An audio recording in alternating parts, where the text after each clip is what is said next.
Okay, you don't have to say what, but are you attracted / turned on by something that other people might think is weird?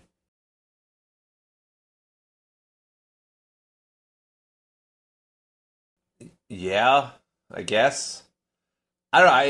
It's hard to it's hard to say if it's weird. I guess because I feel like everybody would say yes to this question. Yeah, but I think there's different levels of it. If you have to think about it, the answer is probably no. I think if you were, you would know like right away, like hard yes. I think as you get older, there's not much that needs to be done. It just needs to happen at all. Yeah. It's kind of like, what's the saying about it? Like, even when it's bad, it's still good. When do you think you hit that age to where that saying like is fully, in play? 32, 31? No, like 17? That's pretty early for that. Do you think that 17-year-old you, or whenever you got your first bite of the cookie, so to speak, do you think that that version of you would be impressed by current you? Would they look at you now and be like, man, John, whoo, older John laying the pipe?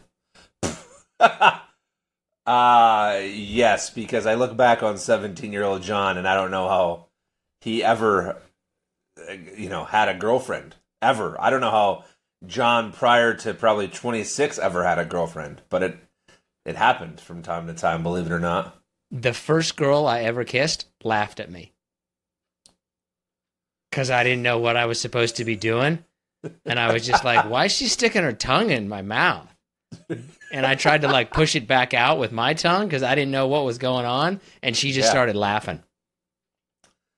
First girl I ever kissed told me if I didn't keep kissing her, she was going to have her brothers beat me up if I didn't kiss her. So, when was that? How old were you? Sounds like you were like 7. I think I was 11 or 12. Okay. Huh? Probably too young, right? I mean, at that age, it's, you obviously have no idea what you're doing, but it's fun. I just remember like my first girlfriend, I think I was maybe in, call it 7th or 8th grade. Like, I just remember she called me and she's like, you're my boyfriend now. And I said, okay. And then I never like talked to her again, I don't think. And then she broke up with me like next week. I remember, so Nick and I come from a time, for all you youngsters out there, when we had something called AOL Instant Messenger. Oh, you were instant messaging him? I remember at one point, I don't know what night it was, Thursday, Friday, Wednesday, but I remember just going down the list of everybody who was online and asking them if they wanted to be my girlfriend. How far down the list did you have to get? I mean, I think I remember at least one girl that said yes. So wait a minute, but she didn't see you, or could she see you? Yeah, I mean, you knew each other. You went to school with him. I mean, it's not like they were randos. Oh, okay. What do you in terms of pursuing the opposite sex? What do you think hurts you more, your looks or your personality? My looks. I think I have a good personality. I think my personality draws people in, actually. Oh, mine's like the reverse. I feel like my personality hurts me more than my looks. I think people just look at me. I mean, I think I have both going for me in a great big world. I think people like big teddy bears. Okay. Yeah, keep telling yourself that. Keep telling yourself that. Results of the poll, not a lot of votes so far, but 100% of people say yes. They are attracted to something other people might think is weird. All right, let's move on. Let's do shout-outs. You've been given the same introduction to shout-outs for 6 years now. All right, because otherwise you want to talk about your basement and the weather or baseball or just like, oh my God. I was happy to see that baseball has more followers on its social media than hockey. So yeah, right. Like that's like being proud of that's like the D student looking at the F1 thinking that guy's dumb. You're not exactly in a great place yourself. All right, some shout outs. Ian Hamrick, Logan Tyler, Henoik Montoya, Lucinda Singh, Mendoza Doza, Sean O'Callahan, Catalina Shirley, Tristan Baker, Natalie Eichner, Rudra Rana John Ramos, and James Rode. So wait, was it Rudra Rana John? Or Rudra is the name and then John? Rudra Rana and then John Ramos. Rana's a cool name. That'd be a good name. You know, we might as well give a few more here. Will Balcombe, Tyler Howell, Jonah Freyer, and we'll end with a little alliteration here on this episode. Wilson Whitley. Oh, don't hear a lot of W names. Okay. All right, let's see here. I mean, I feel like we have to talk about this just because everybody was talking about it. So I'll ask you two questions. You'll probably give me some smart-ass answer, but did you watch the Jake Paul-Mike Tyson fight? And if you did, were you one of the millions upon millions that had issues with Netflix? No. So you didn't watch it? I didn't watch it. The only thing that I saw from the fight is Mike Tyson's butt cheeks. Literally the only thing that I saw from the fight was Mike Tyson's butt cheeks, which 3 people sent me a video of Mike Tyson's butt cheeks. And I thought to myself, there's no point in watching this. This is the highlight. That was the funniest thing that I've ever seen in my life, I think. Like just a random shot of Mike Tyson's butt cheeks for no reason whatsoever. It was, so for those of you that probably know what that is or have seen that circulating, so what he was wearing was like the girder. For whatever reason, he wasn't wearing the shorts yet. But he definitely like hugged his son and gave his son a kiss because that was the guy who was interviewing him. And then as he's walking away, they panned, to him walking away, and there's his ass. It was not well done. Just like Netflix didn't do a good job at all. And for that company to be hosting 2 NFL games on Christmas Day and taking over the entire WWE platform, they got to get some stuff rolling there. The fight itself was what everyone thought it was going to be. It was nothing. Jake Paul might be the most annoying person I've ever. I don't even know him. I just can he just go away? I don't understand how some of those people are popular. Like, I've never heard of maybe it's an age thing, but I've never heard a single good thing about that person or anybody talking in any way that seems like they actually like them. It's like, how are you still... I've never heard, but there's so many people that are like that. Like, I've never heard somebody say, wow, the Kardashians, I really want to grow up to be like that. Or I really want to grow up to be Jake Paul. Like, I don't understand. Like, how does this keep happening? I guess the sad part, to go back to the event for a second, was there was actually some really good fights on there too. And he has turned it, Jake Paul and his production company have turned it into, this was great for boxing and for women, because one of the events was a women's fight, which was fantastic. But at the end of the day, it's Jake Paul's stamp on it, and it just feels icky. And what I love is a couple like actual world champion boxers have sent him messages publicly on social media saying, "You want a real fight? Like, let's get in the ring and we'll fight." But I bet you he won't accept any of them. I think that that's a big problem with, actually, to go on a whole rant with our societies. It's now entirely dictated by the algorithm, which focuses everything on the amount of controversy that you can generate. It's much better now, I think, to be slightly good at something than it is to actually be good at it. Yeah, I mean, that's a deep rant. To stay on the surface of it, I'm curious to know what our listeners think, but just for me to stay on the surface of it, I feel like social media has made it, Jake Paul can send out one thing that's probably not even real, and that's it. Like that's the spoken word. I mean, he made $50-60 million because he beat Mike Tyson. I mean, a 60-year-old Mike Tyson, for fuck's sake. Well, and I was seeing something, which to be fair, I don't know if it's true or not, but somebody got a hold of the contract and was like, Mike Tyson is not allowed to throw an uppercut. The fight has to go the distance. Like all these kind of things that it was never a real thing to begin with. And I don't understand that from a personal perspective in the sense that like you've already got a lot of money. Why do you want to kind of sacrifice your dignity and embarrassment just to get more?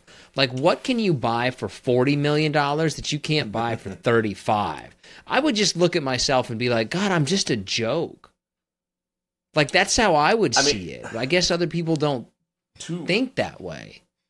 To be fair, it definitely seemed. I mean, Mike Tyson had him on the ropes a couple of times, and if anyone even knows Mike Tyson, he would have landed a body shot or gone with an uppercut or something and didn't. So regardless, they made a lot of money. Netflix effed it up. You know, the fight of the night should have been the fight of the night, and it was. But I'm just over gimmick stuff. You know, like I guess during the pandemic it was okay maybe because like it was fun and it was entertaining and like, you know, it kind of brought people together. But like let's get back to real boxing. And maybe Jake Paul can go away. He doesn't have to, like, nothing bad has to happen to him. Just maybe he can just go away. That would be something that I would really like to see in 2025, is for all the people who are kind of fake, quote unquote, to just go away. To go back to when the people that you heard from actually knew what they were doing or were good at what they were doing. All of the kind of that influencer culture, I could do away with all of it. I could do away with all of it. And we'd probably all be better for it, to be honest with you. But I don't think that that's a thing that... I think everybody probably agrees with that at the same time, too. Yeah, but then again, the people who agree are the ones who are watching his Twitch and, you know, giving money to his boxing campaign. Anyways, I just had to talk about that because that was the biggest event. That'll probably be the biggest event of the year. I would think. Yeah, and what's sad to me is like I was a boxing fan. Like I would watch boxing, I would watch boxing shows, and now that the sport's been destroyed by this.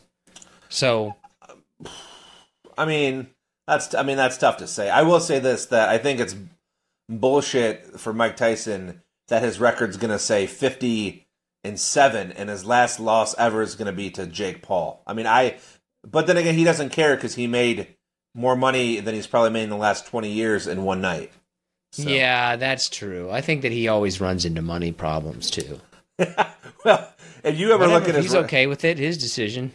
Not mine. If you ever look at his rap sheet, it is... the guy's been through some shit. He's been through some stuff, right?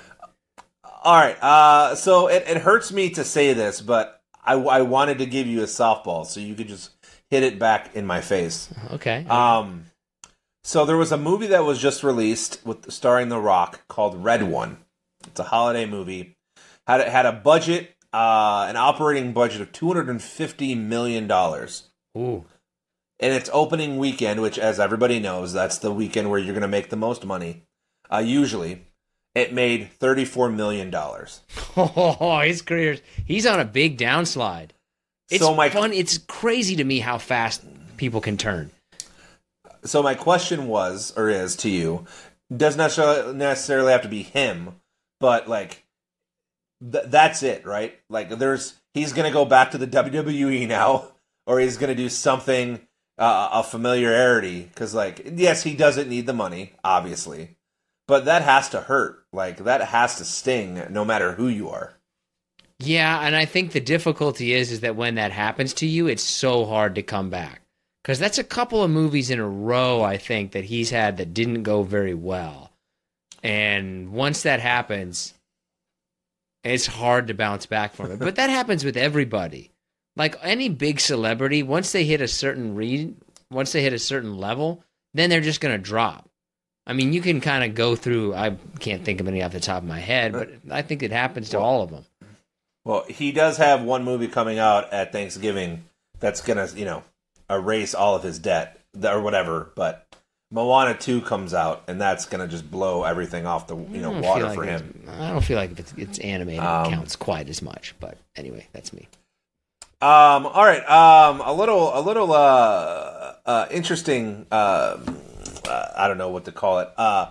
apparently there's going to be a run on butter this fall. I didn't think out of everything that we've been struggling for, butter's going to be a thing. It's probably better for all of us, to be honest with you. Right? Like, is that the worst thing for society, for there to be a butter shortage? I don't think so. Just for everyone to know, Nick proudly supports Robert F. Kennedy Jr., and he wants him to take care of the schools and get rid of processed foods. No, I just don't think that... All right, Barrow, Alaska, yesterday. The sun set there. The sun will not... That city will not see sun until January 22nd. Why would anyone Barrow want to live there? Because that's their home. That sounds terrible. And I got to get the sun once a week just to make me feel a little better about anything. I mean, I'm sure it's a combination of people, A, that's where they like to live, B, it's probably a really hard place to live or a hard place to leave. Like, I don't think that a lot of the people who are there probably really want to be there. I live in Seattle, and Seattle, during the height of the winter, or I guess technically like December, right? Like during the shortest days of the year, you're not going to see it won't get light out till about 8, and it'll be dark by 4:45. And that gets to me. I don't know how you could do with it. I don't know how you could deal with that, like not being light or dark at all. It's weird. Kind of, yeah. It's for me, I leave the house, 7:30, 7:45. It's still kind of dark, and then when I get out of work at 5:30, 6 o'clock, it's dark. So that's why I look like this, and am pale and translucent, and look like a vampire. So our top 5 is top 5 musicians everybody likes. Like, everybody pretty much likes them. They're not necessarily the most popular, but pretty much everybody likes them. What's your number 5? I'm going to get hammered for this list, and I know it.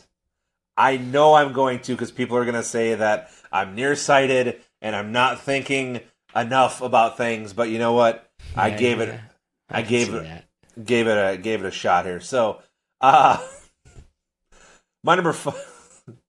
Let me go back here. My number 5, John Denver. Oh yeah, I think everybody likes John Denver. I've never heard anybody be like, John Denver, hate that guy's music. Everybody likes a John Denver song. I'll agree with that. Okay, all right, good. So that I think we may get somewhere then. Yeah, I've never heard anybody, John Denver, fuck that guy. Never heard that before. Right, nobody's really mad about John Denver. Ludacris is my number 5. Everybody likes Ludacris. That's actually pretty good. Ludacris is like the one rapper you can say, oh yeah, everybody likes Ludacris. I mean, don't say P. Diddy or any of them. No, Yeah, okay. I think Ludacris, maybe some of like our generation maybe think he's a little too poppy, but I dare you to find one person that's going to be like, I don't like one song of his. That's everybody likes Ludacris. Okay, all right. We're off to a better start than I thought. Let's see this go downhill. Oh yeah, it's I'm about to throw it right now. My number 4 is Bob Marley. Oh, I don't like Bob Marley. But do you not his music, right? Like a song comes on and it's just chill, right? Like Does reggae. nothing for me. But I will say that once something becomes something that everybody likes, I automatically don't like it. I like a Bob Marley type music. I can't say that I like Bob Marley specifically. Okay. I mean, I feel like anytime a Bob Marley reggae song comes on, you at least know the beats if you don't know the song. And it's just a fun song usually. Okay. My number 4 is Michael Jackson. I would have put Michael Jackson all the way at number 1, but I do think that his personal issues cloud that a lot. And it's hard to look past that. But I think that everybody likes Michael Jackson's music. Yeah, I mean, that's kind of what I'm basing my list off, is if people like the music. I mean, obviously a lot of people don't like him or didn't like him. But I mean, it's hard to find somebody that, when one of his main songs come on, at least even if they don't like it, the person's still going to be like, humming along or tapping along. So Yeah, you like his music. Okay, it's your number 3. that's fair. I actually don't have him. I put him on my honorable mention, Okay. which now I'm wondering. My number 3, I went with Taylor Swift. Oh, I would have agreed with you a little while ago. I don't think that's true now. I don't like there's not a single Taylor Swift song that I like. I think I'm confident putting her at 3. I think, even the diehard, red-blooded Americans, once again, if one of her most famous songs come on, you may turn it, but you're not going to be like, oh, this song's a pile of shit. Like, I don't know. I could see it. My number 3 is Adele. Everybody likes Adele. See, I don't disagree with you. Well, I might as well say my number 2 now, which is Whitney Houston. Oh, okay. Yeah. So, because I got like nothing bad to say about Whitney Houston. I feel like there are just some singers, no matter how curmudgeon you are or an asshole, you just have to respect them. And like Adele, Whitney Houston, Celine Dion, Tina Turner, Aretha Franklin, they all kind of go into that bubble. And yeah, they're just legendary. Celine Dion is one I thought about a lot.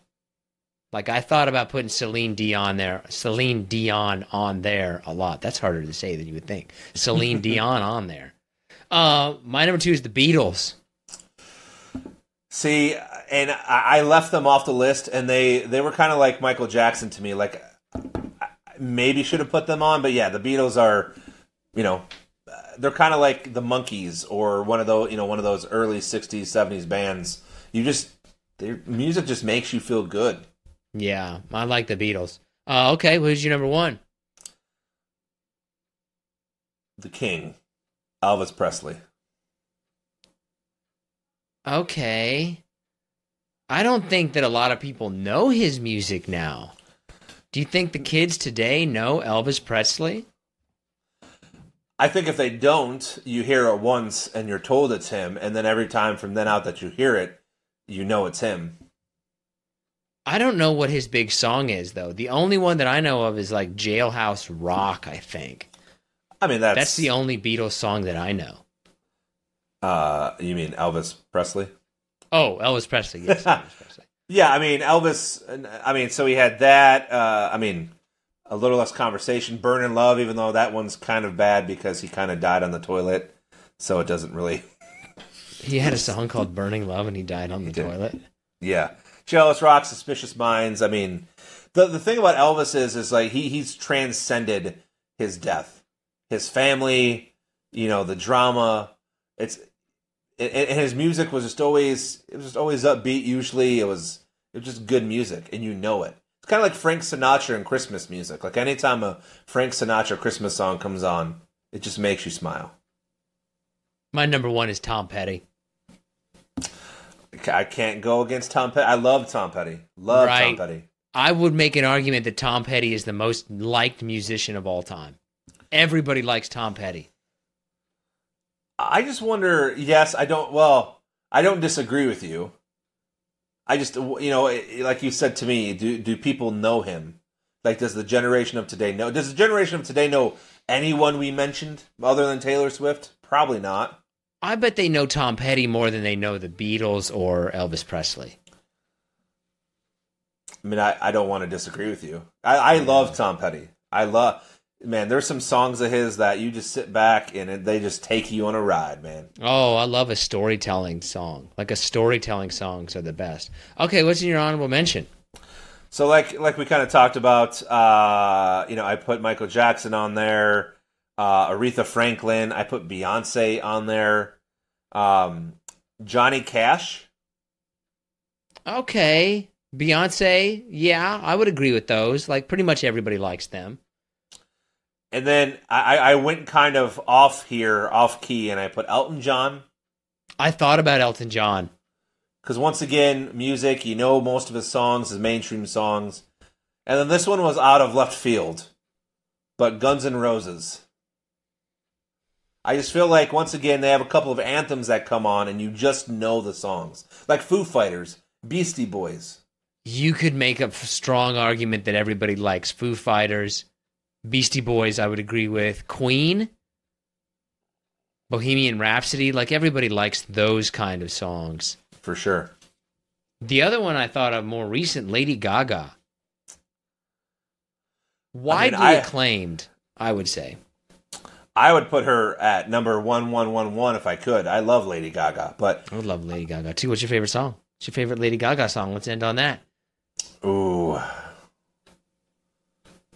man. See, it's tough because like the club days, like Bad Romance is a great one. That's a banger.